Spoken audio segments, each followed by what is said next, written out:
Autolite and its 96,000 dealers present Suspense.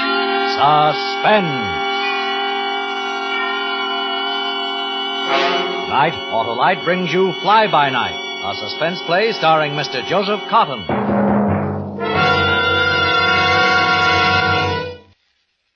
Well, Manning, how about signing this confession?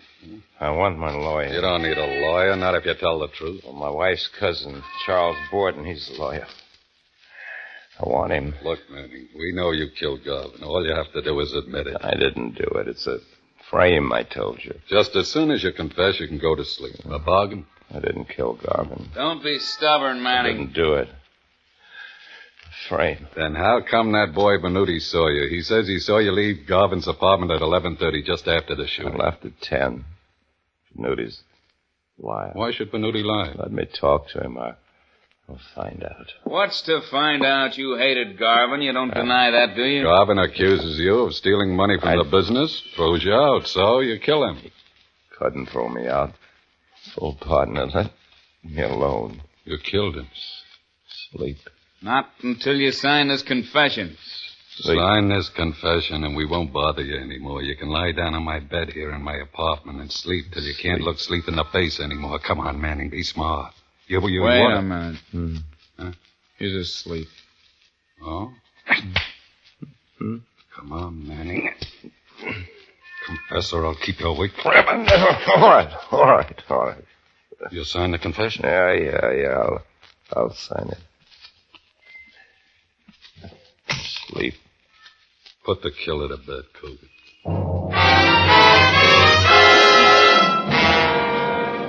In just a moment, Mr. Joseph Cotton in the first act of Fly By Night. Say, Harlow, I went to a carnival last night, and that human skeleton... Thin, huh? Oh, practically transparent. Lives on bread and drinks water only once a week. Once a week? Well, that's nothing, Hap. Autolite Stay-Full batteries need water only 3 times a year in normal car use. And they had a strong man who lifted a horse. 1 horse? Oh, listen, Hap. The Autolite Stay-Full battery can snap up 100 horses in your car's engine without even half trying. But they have a big advantage. Oh, and what's that? Autolite Stay-Full batteries have fiberglass retaining mats to help reduce flaking and shedding, and thus protect the power of every positive plate. And there was a flagpole sitter at the carnival, too. He's out to break the record. He'll never break the Autolite Stay-Full battery record, Hap, because you can't buy a better battery for your car. Now, you're sharper than a sword swallower's supper, Harlow. Thank you, Hap. And friends, see your Autolite battery dealer and ask him for an Autolite Stay-Full battery, the battery that needs water only 3 times a year in normal car use. And remember, you're always right with Autolite. And now with Fly By Night and the performance of Mr. Joseph Cotton, Autolite hopes once again to keep you in suspense.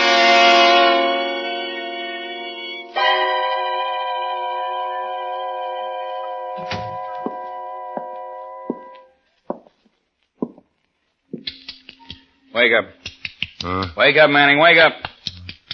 Come on, get up. You had your 8 hours sleep. Let's go calling. What? Don't you remember? You signed a confession. Admitted you murdered Leo Garvin. Oh. I didn't do it. I didn't kill Garvin. Come on, into the bathroom and shave. Here, Lieutenant Driscoll left this shirt for you to change into. Want you to look nice for the photographers. I didn't do it. I left Garvin. It was 10 o'clock, and he was alive. Yeah, save it for the courtroom. They'll be real impressed with a signed confession. I'll swear you forced me. Sure, so what? You can't swear Venuti out of existence. He saw you leave at 11:30. He'll testify he saw you. He's a liar. He's part of the frame. I want to see him. Go on, shave. You'll see Venuti in court. Shaving mug, soap, brush. All right.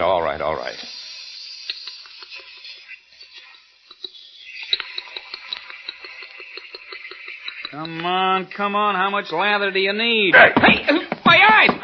Oh.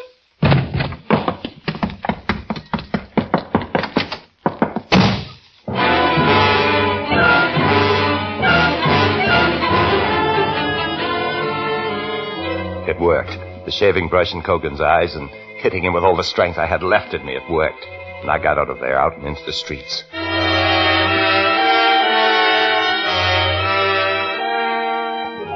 They didn't have to torture me. Lieutenant Driscoll and Sergeant Cogan didn't have to beat me with a rubber hose to make me confess to a crime I never committed. All they had to do was keep me without sleep for 72 hours. After that, a man will do anything just to be allowed to shut his eyes. So I signed a confession because I just wanted to sleep. But now I was awake and on the streets outside Lieutenant Driscoll's apartment. It was 8:15 in the morning. And for the next 4 hours, I walked, trying to recall everything I'd known about Venuti, trying to figure just one reason why he wanted to frame me, why he said I left Garvin's at 11:30. But it was no use. I couldn't think of anything.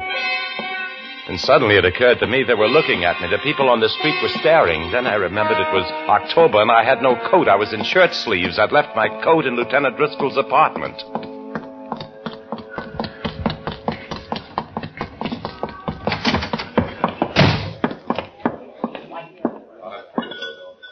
Can I help you, mister? Yeah, you got a phone in here. Go down that aisle to your left.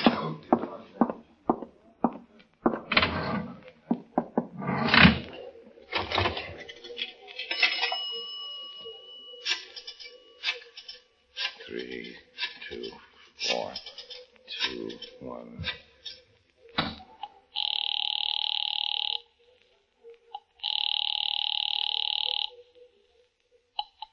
Hello? Hello? Who is this? I'm all right, Mary. Don't worry. Where are you? I don't know, a drugstore downtown. I escaped, Mary. I got away from them. You're an idiot. You'll only make it worse for yourself. Now, listen, Mary. I didn't kill Garvin. I need your help. I need a coat. I can't help you, Mickey. What? You're a murderer. Even if you are my husband, I'm not going to be involved. I didn't kill him. It's all a frame, Mary. All I've got to do is find a guy named Venuti and beat it out of him. Mary. Mary.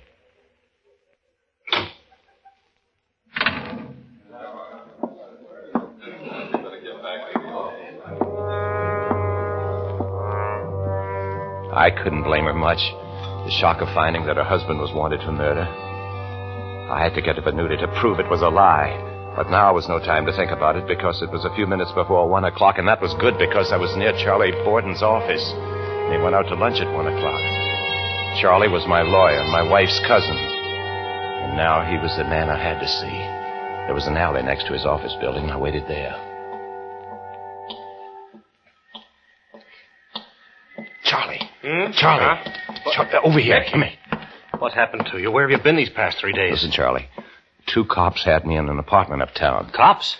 What for? Trying to get a confession out of me. What kind of confession? They say I killed Leo Garvin. Oh. They've got a witness named Venuti.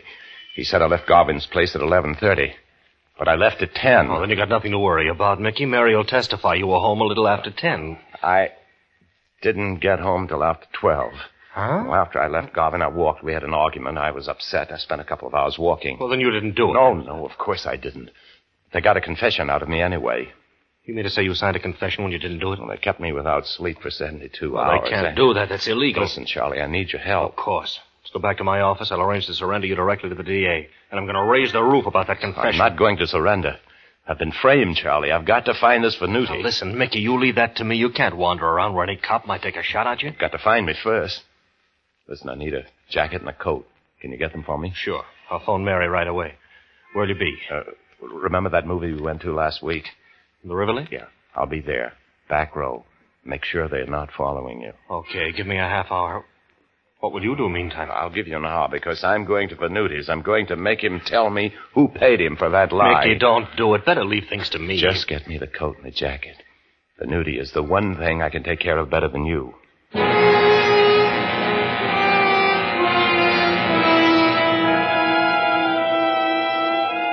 I caught a streetcar, and 20 minutes later I was walking toward the swayback 2-story building where Venuti had his insurance office, just across the street from Garvin's house. I opened the door and walked in. You want something? Oh. Drink, maybe? Venuti. Where is he? Who shall I say is calling? Where's Venuti? You look like you want him real bad. Come on. Where is he? Take it easy. Slow down. You want to see Venuti? I'll take you to Venuti. Come on. There he is. There's Venuti. Sure you don't want that drink? He was sitting at his desk, natty as ever, disinterested as ever. I walked over to him, stopped. There was a bullet hole in his forehead. He was dead. There was a gun lying on the floor. I picked it up, examined it. 2 bullets had been fired. And it was my gun.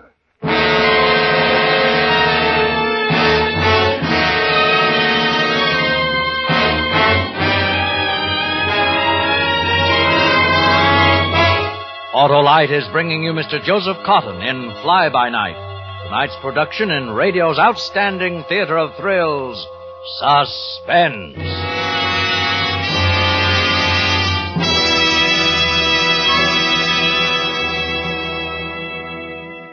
Hey, Hap, was there a barker at the carnival? Sure was, Harlow. Ah, I can hear him. Right this way to the 9th wonder of the world. Step right up, folks, and see the Autolite Stay Full battery.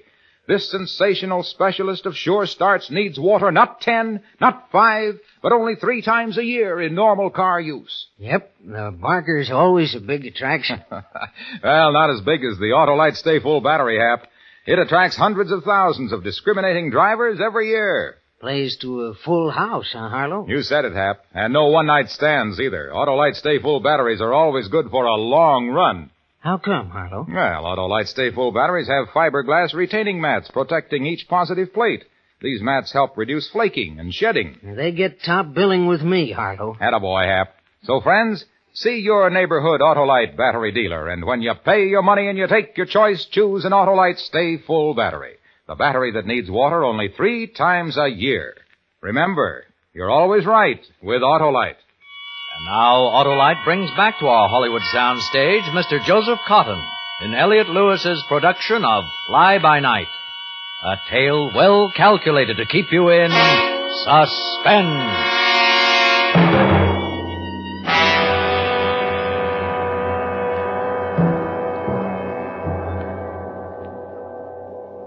I told you I'd take you to Venuti. What do you think of him? What happened? I found him dead when I came in. A couple of minutes before you did. By the way, who are you? Did you kill him? I know who you are. Your name is Manning. How do you know me? Fella in the picture. What picture? Never mind. Well, you still haven't told me what you're doing here. Venuti's girl. My name's Irene Conway. We had a cocktail date. What kind of date did you keep with him? He swore he saw me leave Garvin's apartment at 11:30 the night Garvin was killed. He lied. He lied about a lot of things. I came here to get the truth out of him, but someone's been here first to shut him up. You never got anything out of him. I'll prove it to you. Garvin was shot on Monday night, wasn't he? That's right. Why? Venuti couldn't have seen you leaving Garvin's place. We were together in my apartment on the other side of town till close to 2. And what made him lie? Why did he do it? Why did he frame me? What? Tell me. Someone paid him to say he saw me leave Garvin's house that night. Maybe. Who paid him? Maybe the man. What man? On Monday, Venuti called me to meet him here at about 5 o'clock. There was a man with him. And when I came in, the man put him away in a hurry. Went right out without even saying goodbye. I know everybody Venuti knows. This man was a stranger. But his name? Didn't Venuti mention his name? No, he wouldn't talk about him. When I asked him what the pictures were, got mad. But I saw one of them. Who was it? You. Oh. That's how I recognized you when you came in. Can you describe this man? He was a blonde man. He wasn't pretty. You're pretty. Venuti was pretty. Venuti was prettier than anybody. Listen, Irene, you've got to talk to Charles Borden, my cousin. He's a lawyer. You've got to tell him everything you told me. Will you do that for me? Venuti isn't pretty Listen, anymore. Irene, Venuti's dead. Somebody's knocking on the door, Mr. Manning. Must be the police. I called the police. Look, my cousin's name is Charles Borden. He's in the Taft building. You go right down to his office and tell him. I know that's the police. Do you think you better run? Don't you understand? You've got to do it now. Right now. No, I couldn't right now. I've got to talk to the police. Just a minute. Charles just a minute. Borden in the Taft building. Will you do it? You better run, Mr. Manning. Run fast.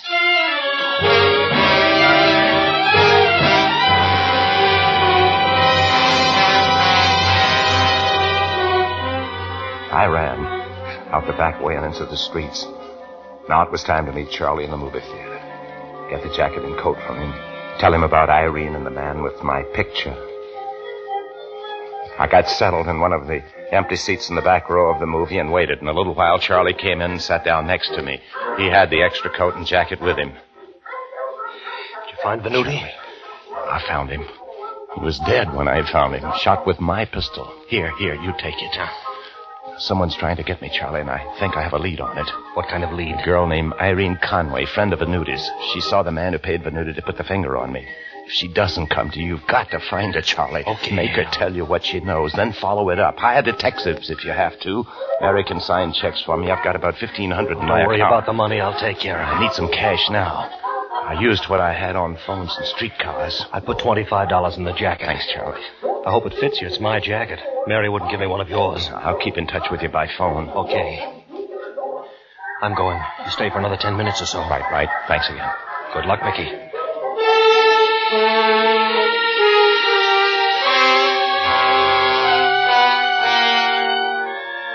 Charlie walked out, leaving the coat and jacket on the seat. I waited 10 minutes, then picked up the clothes and started to leave when a woman sitting 3 seats away carefully closed her bag of popcorn, leaned over and grabbed me by the arm. What do you think you're doing? Pardon me, please. Stop that man. He's stealing the gentleman's coat. He's a thief. Wait a minute, you. Where do you think you're going? Now, let go of me. Let go. Let him go, Usher. That's him. That coat and jacket he's carrying don't belong to him. He's trying to sneak out with what are you talking about? These are my things. Oh, no, they're not. I saw you come in. You didn't have them then. That other man sat beside you, and when he went to the men's lounge, you grabbed his clothes. You're mistaken. These are my things. Are you sure they don't belong to him, madam? What have I got eyes in my head for? I was sitting only 3 seats away. Of course I'm sure. Go to the men's lounge and find that other gentleman, and you'll see whether I'm mistaken. I tell you, call the police. Let's go to the office and get this straightened out. I don't have time. These are my clothes, and I remember you came in your shirt sleeves. Come on. All right. Take me to the manager right now. That's better. You want me to come too? I saw him. Yes, madam. And please don't talk too loud. You're disturbing the patrons. Yeah.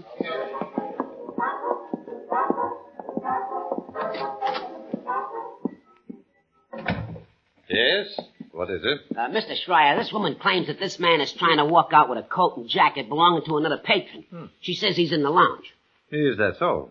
Go get the gentleman in the lounge. Yes, sir. This is all a mistake. The coat's mine, so's the jacket. It is not. You came in without a coat or a jacket. I don't deny that. The man who brought them was my cousin. I'd left them in his office, and you won't find him in the lounge. He's gone back to his office.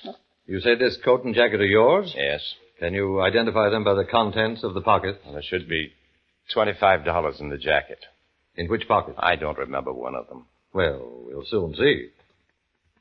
Nothing in this pocket. Ah, here's something. Bill. Yeah, I told you. 5, 10, 15, 25. He could have put the money there. That's no proof the coat's his. I told you it was my jacket. Now, may I have it, please? Oh, just a moment. There's a letter here in the inside pocket. I presume it's yours. Sure, it's mine. And the name on it? If it's your letter, it should have your name on it. Oh, of course. The name is Charles Borden. Yes, it's addressed in care of Charles Borden, but not to Charles Borden. Oh, yeah, I'd forgotten. It's addressed to Manning. Mrs. Michael Manning. Yes, Mrs. Manning is my cousin. Uh-huh. And what is your address? 5437 Booth Street, Forest Hills. Well, that's the address, all right, madam. I'm afraid you've made a mistake. This man can identify the clothing. This man's a thief. Oh. I don't think he is, madam. My apologies, sir. It's quite all right.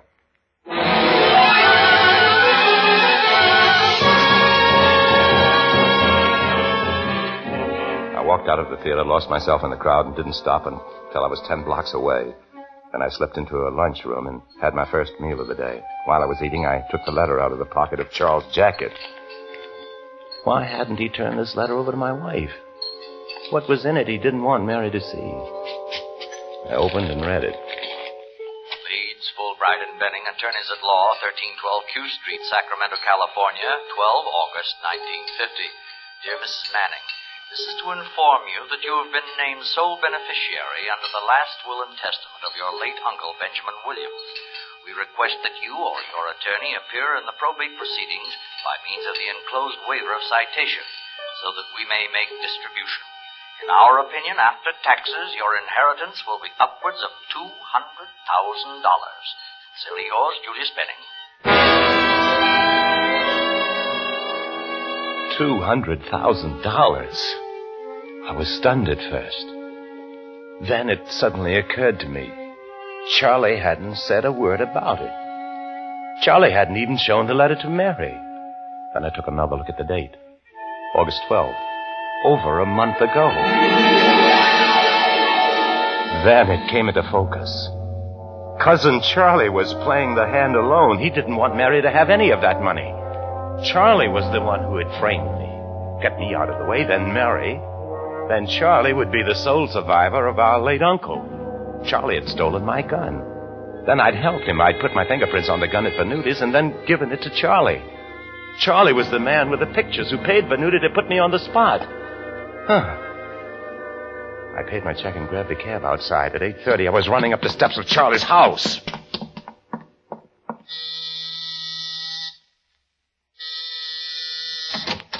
Mickey. I want to talk to you, Charlie. Anyone see you come here? I didn't bother to look. I want to talk to you.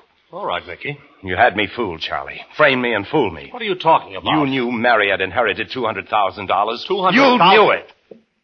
Never told Mary about it. Killed Garvin to get rid of me. Killed Venuti because you were afraid I'd beat the truth out of him. When were you planning to kill Mary? Oh, you're going crazy, Mickey. Now, look, listen to me. Now I'm going to beat a confession out of you, cousin. I swear to you, I don't know what you're talking about. Confess, Charlie. I confessed once. Confess. Confess.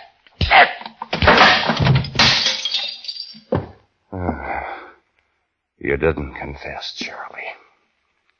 Well, I'll get someone who'll make you do it. Someone who's an expert at it. Driscoll, West 80th. Here.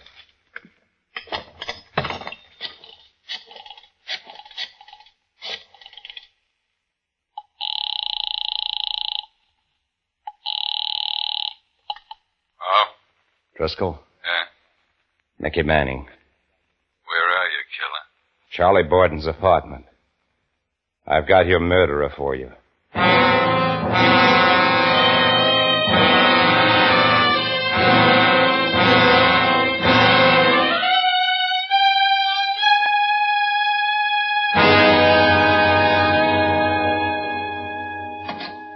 Come in, Lieutenant.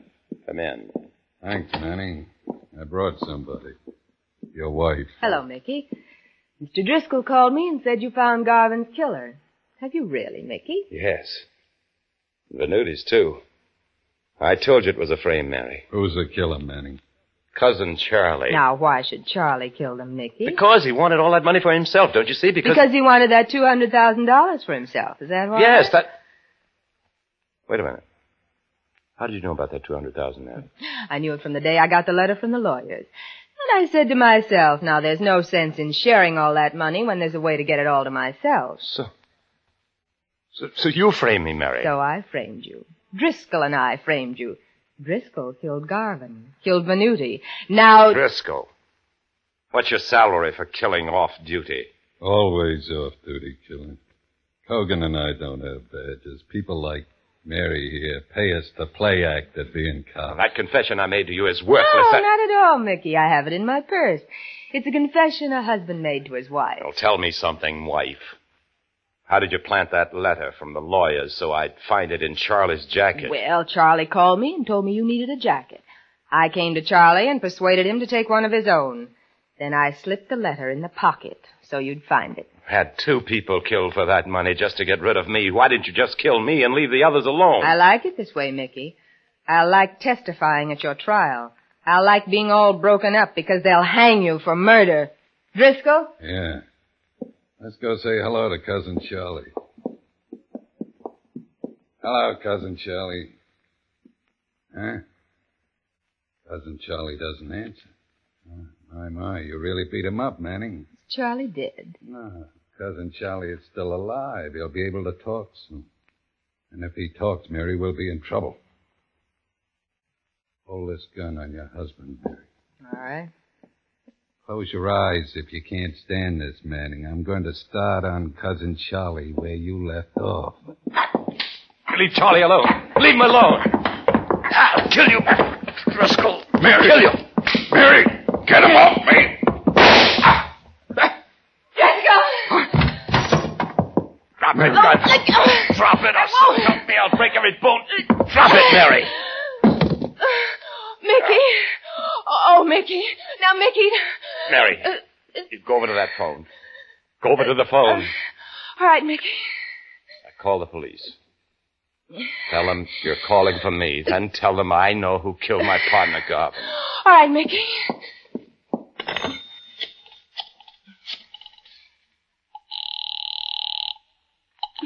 Police Department. Lieutenant Randall speaking. This is Mary Manning. I'm calling for my husband, Mickey Manning. Tell them how you framed me, Mary. My husband wants me to tell you how Leo Garvin and a man named Venuti were murdered. It started with a letter I got in which I inherited $200,000. Suspense, presented by Autolite. Tonight's star, Joseph Cotton. We all enjoyed your performance very much, Mr. Cotton. Thanks, Hap.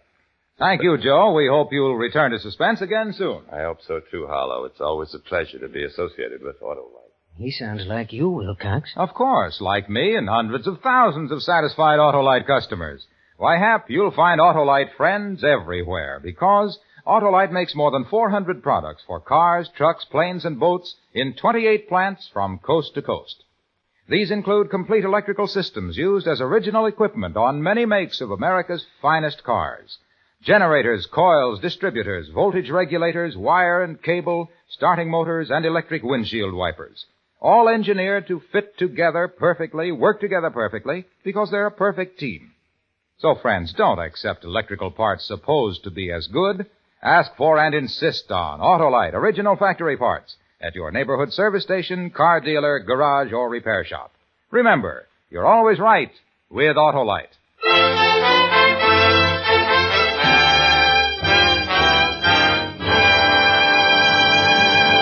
Next week on Suspense, Miss Miriam Hopkins as star of Miss Bone, the story of 3 women living in a small-town boarding house and the unusual murder that took place there. And in weeks to come, you will hear such famous stars as Milton Berle and Howard Duff appearing in tales well calculated to keep you in suspense.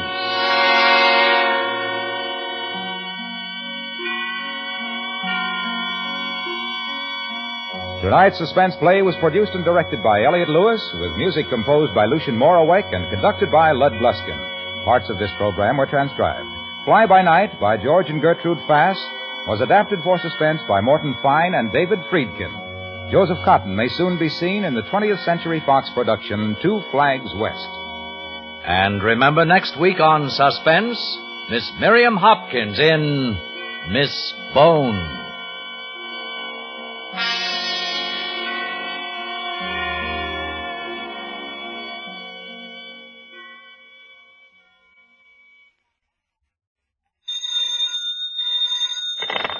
You can buy Autolite Stay Full batteries, Autolite Standard Type, or Resistor Type spark plugs, Autolite electrical parts at your neighborhood Autolite dealers. Switch to Autolite. Good night. This is CBS, the Columbia Broadcasting System.